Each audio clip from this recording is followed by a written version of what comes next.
ஏய் உன் அழுக்கு துணிலாம் எங்கே போட்ட? அம்மா கேட்குது. ரூமில். அம்மா ஒரு நிமிஷம்.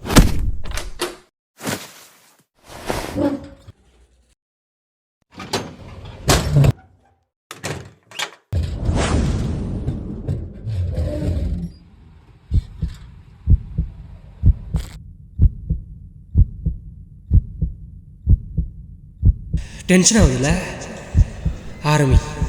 ஏய் வேணாம், இந்த டென்ஷன்லாம் காரணமே அதுதான். ஏய் அதால் தான் நம்மளால் சந்தோஷமாக இருக்க முடியும். நீ ஆரம்பி. இல்லை கேட்காத, நம்ம உண்மையான சந்தோஷத்தை அழிச்சதே அதுதான். ஏய் வாழ போகிறதே கொஞ்ச நாள் தான், நீ ஆரம்பி.